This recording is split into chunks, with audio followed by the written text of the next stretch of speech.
అమెరికాలో హిందూ దేవాలయాలు భక్తులతో కిటకిటలాడుతున్నాయి. పండుగల సందర్భంగా కుటుంబ సభ్యులతో కలిసి ఆలయాలకు తరలివచ్చి భక్తి శ్రద్ధలతో పూజలు చేస్తున్నారు. వైకుంఠ ఏకాదశి సందర్భంగా అట్లాంటా రివర్డెల్లోని హిందూ టెంపుల్లో భక్తులు పోటెత్తారు. ఇక్కడి బాలాజీ శివాలయంలో దైవ దర్శనార్థం బారులు తీరారు. ఈ సందర్భంగా ప్రత్యేక పూజలు, అర్చనలు చేసి మొక్కులు తీర్చుకున్నారు. భక్తులకు ఎలాంటి ఇబ్బందులు కలగకుండా ఏర్పాట్లు చేశామని నిర్వాహకులు చెప్పారు.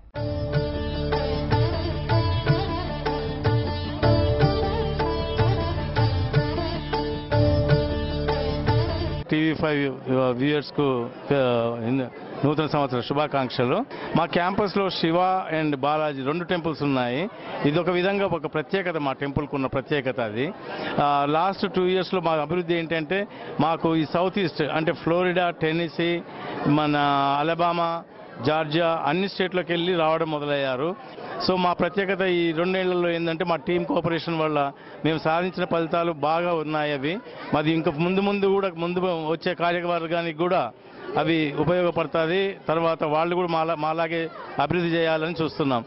ఈ సంవత్సరం అంతా భగవంతుడు అందరికీ ఆయురారోగ్యాలు ప్రసాదించాలని చెప్పి కోరుకుంటూ, ఈ ఆలయము గత 23 సంవత్సరాలుగా భక్తుల చేత ఎన్నో సంవత్సరాలుగా ఈ యొక్క ఆలయంలో ఎన్నో వివిధ రకాల కార్యక్రమాలు జరుగుతూ ఉన్నాయి. ప్రతి సంవత్సరము మీరు చూస్తున్న ప్రకారంగా ఎంతో మంది భక్తులు వచ్చి భగవంతుడి యొక్క కృపాకరుణ కటాక్షాలు పొందుతూ సంతోషమైనటువంటి జీవితాన్ని పొందుతున్నారు. సో మీరందరూ కూడా భగవంతుడి యొక్క రామలింగేశ్వరుడి యొక్క అనుగ్రహాన్ని, అలాగే మా వెంకటేశ్వర స్వామి యొక్క అనుగ్రహాన్ని పొందుతారని చెప్పేసి ఆశిస్తూ అందరికీ మరొకసారి నూతన ఆంగ్ల సంవత్సర శుభాకాంక్షలు. ఈ దేవాలయ మహత్యం ఏమంటే, మన ధ్వజస్తంభ ప్రతిష్ట ధ్వజస్తంభ ప్రతిష్ట 14 ఏళ్ళు అయింది. ఆ ధ్వజస్తంభానికి కవచం చేయాలని చెప్పేసి లాస్ట్ ఇయర్ మేము దానికి కవచాలు చేయించి మన డిసెంబర్ 5వ తారీఖు ప్రతిష్ఠ చేశాము. ఆ ప్రతిష్ఠ రోజు ఏమి జరిగిందంటే ఒక అదృశ్యం జరిగింది. అదేమంటే 11 గంటలకు స్వామివారికి కుంభాభిషేకం పెట్టింటిమి.